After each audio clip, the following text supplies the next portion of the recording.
Hi, everybody. Sean Ellich here, founder of Sales Profit.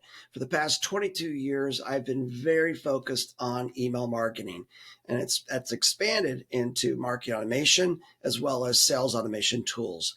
Now, one thing I found as I was going through the marketplace was that there were some great tools out there that were good in certain areas and other tools that were better in other areas. So what I tried to do here was to build a complete platform to help the SMB market and sales executives with their sales and marketing efforts. And the reason is without leads, you don't generate any sales. And without any sales, you don't generate any profit. And without profit, nothing's possible. So I'm going to do a quick overview of the Sales Profit platform. And then you'll have access to links that will get into the feature sets even deeper if you're interested. But this will at least give you an overview of what our application's all about. And the application provides contact data, so you don't have to start stalking people on LinkedIn and then try to find their contact information. We provide it. Then we give you tools to help you automate your outreach and your prospecting efforts. And then we give you additional tools that will help you nurture leads that are not sales ready, and then hopefully build your brand so that when they are sales ready, they think of you. And then we're going to give you a very easy to use CRM system to track and manage all of your efforts. So let's dig into the app. Okay, so everything starts with data, right? You have to have a pretty good idea of who your ideal customer profile is. If you don't have a good process for defining who that is, we've got a white paper on our website you could check out on how to develop an ICP. But in general, most people know who they work with. So let's say you're a moving company and you work with HR and procurement executives, maybe some finance, maybe a few business analysts, maybe some supply chain, vendor management titles. So you would start off by entering keywords in the job title query. Okay. So HR, then there's human resources spelled out. So that will help you uncover anybody with HR in their job title, including HR managers, directors, VPs of HR, SVPs of HR, vice president of HR, as well as spelled out vice president or manager of human resources, spelled out. So you have to remember when you're doing keyword searches to be consider the acronyms as well as the actual job titles, but it just needs to be the unique keyword. It will, don't worry about job levels at this stage. Now, once you've done this, you could get even more granular. Maybe you only want to work with managers and above. And then maybe you want to have get even more granular by just selecting company sizes. Now we work with a company that goes after companies that have at least 250 employees. The thinking is the more employees, the more chances or likelihood they'll need moving services to move and support their corporate mobility efforts. Okay, now, as you can see here, I have 258,000 records that match this profile. And that's just a few keywords. We actually do quite a bit more than those. But it gives you an idea, and you can see right here, purchasing manager, director, president, HR, human resources. You start to see and get an idea. Now, you really ultimately should get even more granular. In fact, you should be searching by industry because I'm certain that there are certain industries that are better targets for you than others. So you're more than welcome to do that. Now, our app allows you to save these contacts into a list, and we give you the option of doing it in two ways. There's an account-based list, which is really your special ones. This is really where you should try to at least identify 1,000 of your top targets. We're going to treat them a little differently. It's going to be a combination of some automation and manual intervention, because you just don't take your top targets and throw them in an automation tool and expect to get good results. It just doesn't work that way. You're going to have to put a little energy in there. All of the sales and marketing automation tools out there will not replace your sales process, but they will supplement them very well. Now, sales, basically another way to look at account-based sales is that's one email to many people, one email to the entire buying committee. Now, a sales automation list, that is a one-to-one email. So in this case, what you might want to do is you might want to say, you know what, let's create an account-based list for the big targets. If that's your ideal profile, companies with lots of employees, then might be the way to save this list as an account-based list. Because we're going to show you a little bit more about this later, because we have one of the most unique patent pending tools for account-based email on the market. It doesn't exist anywhere. We built it. Then you could say, okay, we'll take that list, we'll add them there, and we're going to take everybody else and we're going to drop them into a sales automation list. Okay, just to give you an example. But it all starts with doing your homework on who's your ideal profile and identifying those targets and then putting them in the appropriate list. Okay, now let's say you have your lists and you've loaded them up. Ideally, you probably only want to have a list of, no more than 5,000 records. That way you could get a good feel for what industries, what company sizes are responding best to your campaigns. All right, the next thing we're going to do is we're going to give you the ability to create what we call automations or sales sequences. So first thing you're going to do is you're going to say who's the email coming from, what's the reply to, and the reply to name. You can pick a signature. You can save signatures. You can access saved signatures right here. You can drop context into the sequence. Here's a good look at who's in your sequence. And then here's where it gets really fun. This is where you get to send a sequence of emails. Now, we actually allow you to do A, B, and C test splits for each stage. So I could come in here and say, hey, I want to do this version, but I'm going to test it against a B version and a C version. Now, subject lines get emails open, body copy generates responses.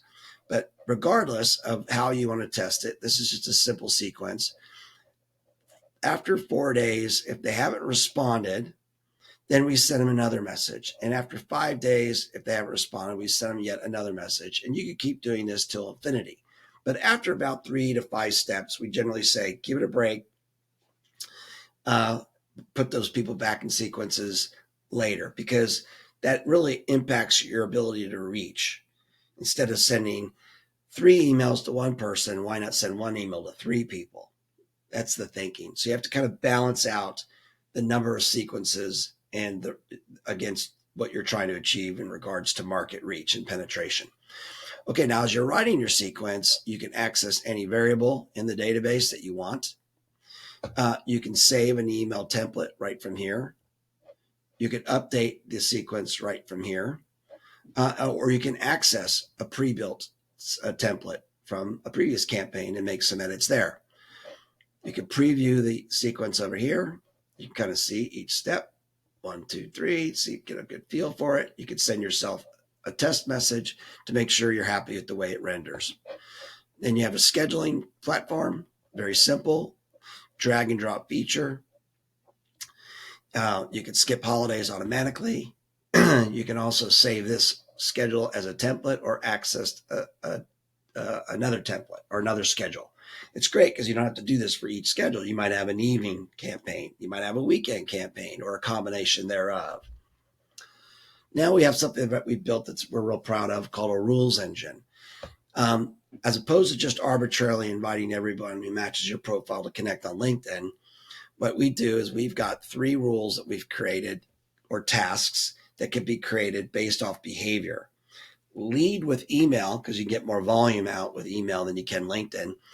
And then based on their responses or their behavior, opens, clicks, or replies, and the number of opens, clicks, and replies, that should trigger a task. And in this case, we have a LinkedIn invitation going out to somebody who opens the email at least 3 times because they're showing some interest. Now, keep in mind, the first open a lot of times is spam software opening the email and checking it before they deliver it to their employee. So we like to do at least 2 or 3 or more opens or clicks before we actually assign a task. We can also create multiple tasks. Call the prospect if they click 3 or more times, or send a direct mail piece if they reply at least once, or let's say twice. as an example. So we've got a little bit of dialogue going on, send them a thank you card, build that brand, etc. And you can save these. You can also remove these tasks if you like. Okay. All right. Now, when you do start sending email campaigns, you'll start to see all the emails that are going out. And then you can start to categorize them as well. Were they delivered, open, not open, replied, clicked, bounced? And then on the inbox side, we actually capture the inbox responses. We only see what we send on your behalf and and the replies that might be generated as a result of. You can also flag these opportunities or these responses either as negative, positive, or neutral, which a lot of apps do, or you might go ahead and qualify them as MQLs, marketing qualified leads, or sales qualified leads, or unqualified leads. And then you can export those into as a CSV file, or you can export them directly into your CRM of choice if you're using something like Salesforce or HubSpot or Pipedrive. And you can also see in your reporting dashboard, we give you not only the basic stats of opens, clicks, and replies, but we also break them down by job titles, levels, industry, and company sizes. That way you can see whether or not a particular segment you seem to be doing better with a particular segment versus another. That might shape your future campaigns. Wow, we're really doing well in this SMB market with this message. Maybe we should work more on improving our messages for enterprise because we're not doing very well with enterprises. Now, since we have a sales sequence engine, I thought, well, why not build an HTML version of this? Why not send newsletters? So again, you would give the newsletter a name, or again, a sequence, the name, who you're going to reply to, what email you're going to use. We also allow you to send out of a subdomain. So we let you connect to any SMTP provider like SendGrid, SparkPost, Mailgun, so that you can send more volume of email. And we also give you the ability to shut off open tracking and click tracking, because that will improve your deliverability. So you want to test that. Because at the end of the day, it doesn't really matter what your open rates and click-through rates are. It matters what your reply rates are. So now, granted, you need to check which subject lines are generating the best open rates and what subject matter is generating the best replies. Then maybe after you've done that, then you might shut off click tracking and see if you don't get a rise in your campaign results.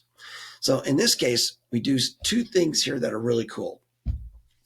Coming from a mass email background, one of the things that I like to do with mass email is do a big campaign to everybody. After my email account's been warmed up, I've got a little bit of reputation built up, I might want to send 10,000 emails out to a target audience, maybe inviting them to a webinar or a new research paper we created. Click to download, and drive them to a web form. Well, what I used to do is I would say, let's send 10,000 emails out. And 5 days later, if anyone has, resend the email automatically to anyone who hasn't opened the first one. That's great because you always get a bump in your open rates and click-through rates. So you might have 20% open rate on the first campaign. You might pick up another 10% open rate on the second one. That just goes to the people that didn't open the first email. Maybe they missed it. Maybe they're out of town, they're out of office. So now your effective open rate was 30% for that campaign. So it's really cool to do that. Now, what do I mean by HTML or branded emails? Well, this is where you can actually drag and drop and build an actual HTML newsletter. So you drop in your header, you have a little call to action, you can add buttons, links. And when you create these templates, you can save this as a template, or you can select from one of our other pre-built templates and then modify it for your needs. Then again, you'll see the emails. You'll schedule the same way we did before, and you'll have reporting right like you did in the last campaign. Now, since we have newsletter capabilities, we thought, why not add a form? So what do I mean by that? Well, maybe you want to embed a form on your website, drive people to that form to download that asset or that piece of content. So then they would be qualified MQL, because you'd only invite people that match your ideal persona. So by driving them to that form and any downloads you get, you already know they're a marketing qualified lead. because they wouldn't have been in your campaign in the first place if they weren't. So we've built a drag and drop form editor. You can change the colors, the backgrounds. You can have thank you pages, like please check your email for the white paper you requested. Thank you. And then after you've done that, then you could say next. And then you could say what happens after they fill out the form. So you could drop them into any one of your pre-built sequences. This is very similar to the way marketing automation platforms work. They nurture them. So you could literally drop people into a 12-step nurture program all in HTML if you want. And of course, you could preview what the form looks like. You can embed it on your website very easily. Okay, so now we've got a little marketing automation capability. Here's the contact management. You'll see under here, you got contacts, all the contacts that you have added to your campaign. So I could click on any contact in here. I could click on their LinkedIn profile. Let's say somebody at a company responds. Well, you don't want to keep emailing everybody else at that company. So you might want to pause the colleague communications because Scott here has already agreed to meet with you. Any emails, sequences, or tasks that are associated to this contact are here. You can also edit, make a note, create an opportunity, or pause just that contact from any more campaigns. Opt them out or just pause them. And plus you see their phone numbers and the other information that you have. You can add opportunities as well. Click the opportunity button, give it a name. It already has the person's name, their email, a company. You can select the stage. You can select the closing date, the range, and that will show up in the CRM and your reporting dashboard. Same thing applies for companies. You can view companies and see any related contacts that you might have at those companies. You can also add notes, delete a company, or add a contact to a company. You could push a contact or a company to your CRM as well. Now, here's where we get something really interesting that no one else has. So we call this account-based email. And the idea is to grab contacts at your top targets and email not just one person at a time, email multiple people at a time. So let's just say I want to take the most senior person here, head of operations, HR. I'm going to shoot an email to Christina Ball, but I'm going to copy Sarah and Nicole. Then I'm going to add a template, and our app will assemble that email for you automatically. We used to cut and paste and do this using virtual assistants out of the Philippines, and it was taking them hours just to get 100 emails out. So in this case, you could say, hey, I'm not sure who's in charge of selecting a moving provider. So in my pursuit, I have copied Sarah Irvin and Nicole Neal. So it kind of forces a reply because you could select who you want to copy. In some cases, you have 20, 30 people that you could be targeting. And what happens is Christina will say sometimes, hey, Sean, thanks for reaching out. Why don't you talk to Nicole and I'll see if it warrants a conversation. Now Nicole has to take my meeting, or maybe Sarah goes, Sean just emailed my boss. I better jump in here and take it and say, hey, I'm responsible for selecting a moving provider. Why don't we set up a time to have a conversation? Thanks for reaching out, Bobby. Those campaigns outperform standard campaigns as much as 500%. On average, 300%, but we've seen them exceed that. So they're very effective at driving campaigns. Now, we've also given you the ability to track and see who did we send the email to and who did we copy. And then when you're done with this account, click to the next one. And you can see here, again, we could pick out who we copied, who we emailed, all the relevant contacts at those companies. In some cases, you might have several that match your ideal profile or that are part of a buying committee.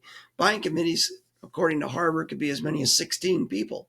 So depending on what you sell, generally won't be that many people. I like to say there's going to be an end user, an influencer, a researcher, a decision maker, and a financial authority. So I generally think there's 3 to 4 people that should be part of your strategic roadmap when you're developing your content strategies, as well as when you're sending out your email campaigns.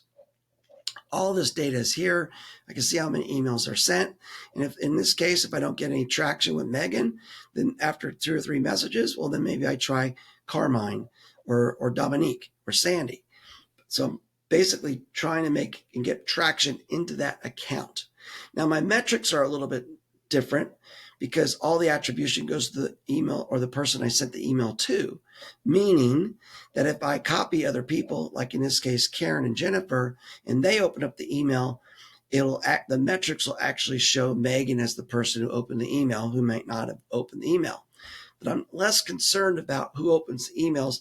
I'm trying to get meetings at that company.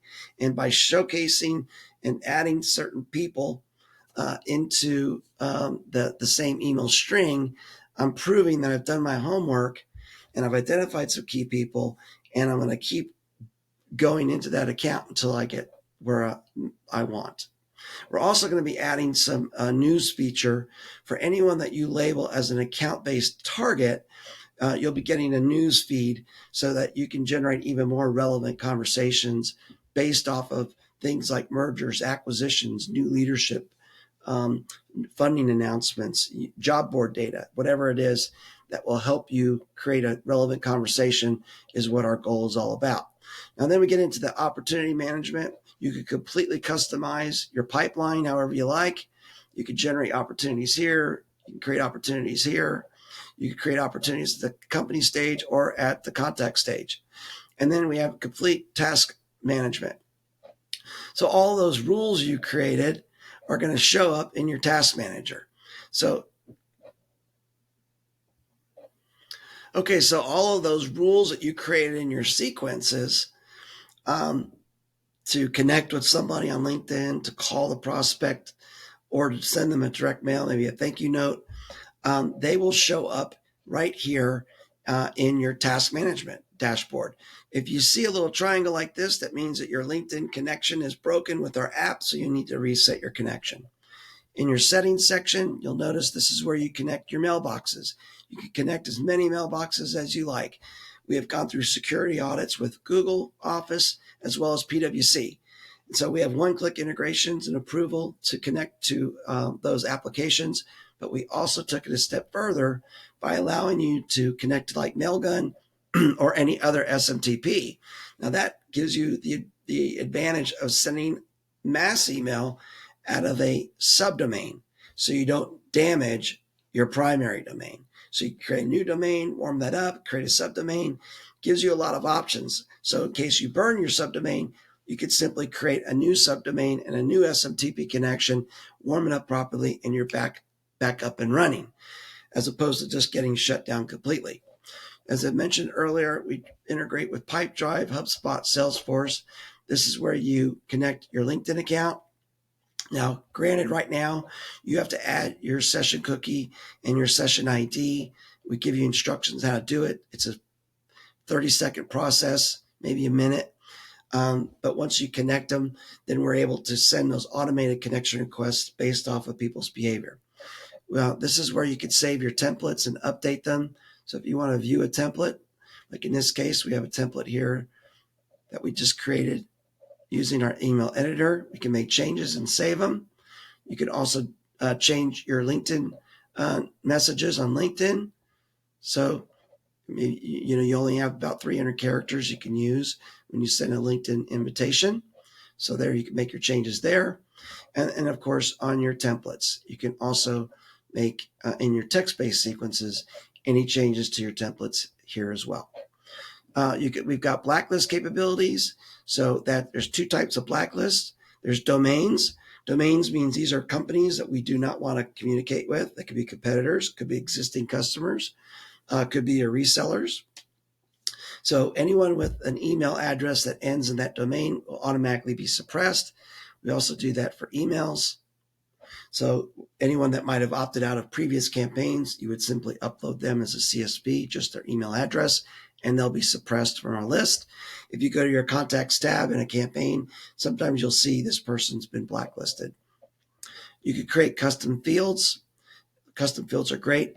You could create custom fields for the company tab, the contact tab, the opportunity tag, and you can make them as a variable in your sequences. So maybe you want to reference last purchase.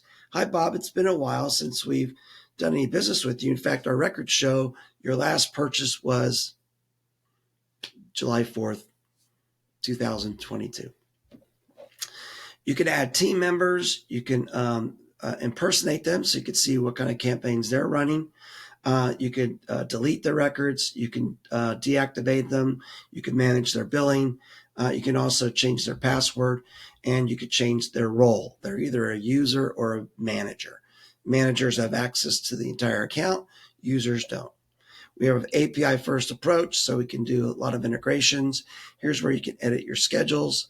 Here's where you can create multiple signatures. Some you might test with a picture, some without, some with a LinkedIn profile, some without, some with a call to action, some without. So you can start to test every element within the email system. Under sending, you could manage how many newsletters a day you're going to allow your staff to send. And then you can also set the priorities for sending new mails to new prospects, or you can split it 50-50. If I'm sending let's say 100 emails a day out of this email account, I want 50 to go to new prospects, and I want 50 to go to follow-up, step 2s and 3s and 4s to go out each day. Also notice that what's really cool about our tool is instead of sending all the emails at once, right now our newsletter functions the same way a sequence functions, one email at a time. So you can set your schedule so that, hey, I only want to send one email between 30 seconds and 90 seconds, which mimics human behavior. That allows you, so that means what happens is one email might go out 35 seconds, the next email might wait 47 seconds, the next one might be 87, then it might be 32. It randomly picks a number between 30 and 90, and you're in complete control of that. We're adding some new features to the newsletter. We're going to add an automated warm-up schedule, so you slowly warm it up. And then we're also going to give you throttling capabilities. Don't send any more than X number of emails between these work day or work hours each day. So it'll just keep sending until it runs out. Here's where you can manage your searches. So let's say you want to edit a search. Hey, I want to add a job title in here. So you could add a job title right there. Or maybe change the industry, but you don't have to repeat building searches and adding all those keywords to each search. We've also have a media library here. So perhaps you have a couple of white papers. You can simply copy the white paper link and then connect it into your sequence. So maybe you want to say, hey, Bob, it's been a while since I talked to you. I thought you might enjoy this white paper on corporate relocation study we did for 2023. Perfect example. And inside your user profile, you'll see this is where you've got your billing access, your passwords, your profile images, your profile information, how many credits have you used, what your next billing cycle is, download previous invoices, etc. So I hope you enjoyed this quick overview of Sales Profit. Like I mentioned earlier, we'll have links to all of the features where you can do a deep dive if you're interested. The things that are really interesting is our data. The second thing is our email sequencing for newsletter, connecting to CRMs and LinkedIn, as well as other SMTP providers. And then you've got to look at our patent pending account-based email program. It's very powerful. We recommend salespeople spend it the first half hour to an hour with their ABM efforts, and the rest of the day they let the sales automation take over to supplement their sales efforts. We know it works. We've got proof. We'd love to work with you. Let us know if you have any questions. We're here to help. Thank you.